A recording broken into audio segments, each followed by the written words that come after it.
Hey YouTube, Rudy El Segundo.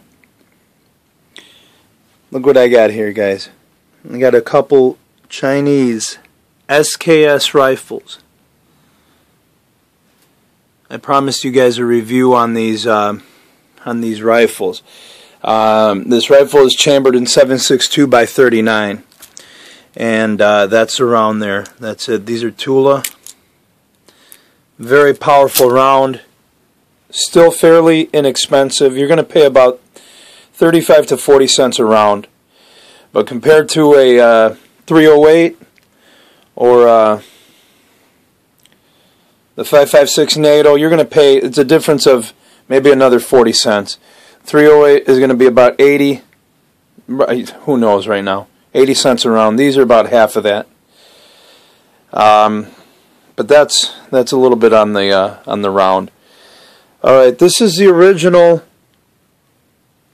rifle here, the original SKS with the wooden stock, an internal fixed 10 round magazine, and that means it's fixed, it does not come out. There's a little metal portion on the magazine that does not allow it to come out. So this there's a way to remove it. You can remove it and swap out magazines, but this is how it came with the original 10 round fixed magazine. Wooden stock, adjustable rear sight, piston system, cleaning rod, hooded front sight like most Russian rifles, like the AK-47 and the Mosin Nagant. And then the fold-out bayonet. Fold-out bayonet. I bought this other one a few months back. This is same thing, an SKS with the polymer stock. And look at that. That's a 20-round fix, 20-round magazine. The Chinese made this. The Chinese adopted, actually this is a Russian adopted rifle, but the Chinese really took to it and they perfected a lot of aftermarket parts, that being one of them. The internal fixed 20 round magazine, very reliable, a lot more reliable than the detachable magazines you see. It's sporting a Dragunov polymer stock. It's got a pretty cheap trigger safety that pretty much just locks the trigger from firing, from discharging. So it does have an external. It does. I'm sorry. It does have a trigger safety. This one I purchased the rear tech sight, peep sight. Very accurate rifle here, guys. This one here I've put maybe about 600 rounds through it. Very, very accurate. A lot more accurate than the AK-47 is this SKS. And the reason for that is because the barrel is a few inches longer on the SKS than it is in the AK-47. The sight, the front sight and the rear sight, the distance between the two is a lot longer on the on the SKS than the AK-47. A difference of about 6 to 8 inches. That's going to make this rifle a little bit more accurate. This one is a lot more accurate because look at the distance now. The rear peep sight to the front sight is all that space. This rifle is very, very accurate. And that rear peep sight makes a world of difference. If you guys are familiar with the rear peep sight, it's like the very American M1 Garand. It's got the rear, it's adjustable for windage and for elevation. Great investment right there. That was only about 65 bucks too, by the way. It didn't break the bank. But if you choose not to, if you want to go in the original format and the original layout of the rifle, you can go this way. Alright guys, a little bit about aftermarket products. there's detachable magazines. There's a way to remove this magazine. I can't really go into it because I don't have a stand. Either way, you pop in, you suppress that pin right behind the trigger guard.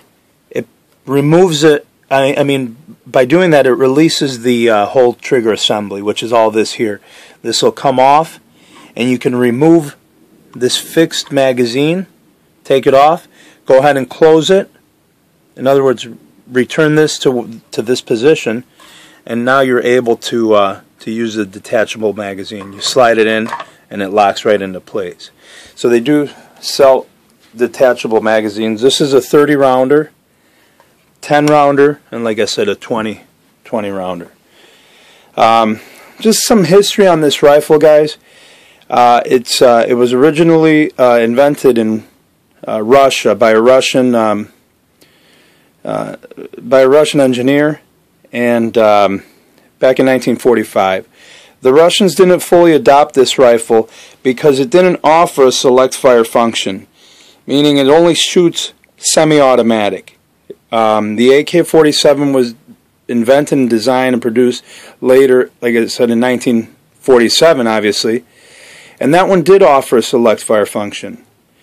It was able to fire from semi-automatic to fully automatic. So that prompted the Russians to adopt the AK-47. And the variants, or the tolerance, were a little bit looser on the AK-47, making it a little bit more reliable. And if it's got looser tolerance, what that means, the mechanisms are spaced out. You can have dirt, sand, mud run through it. You could basically shake off the AK-47. It'll run forever. The AK-47 is a very reliable weapon.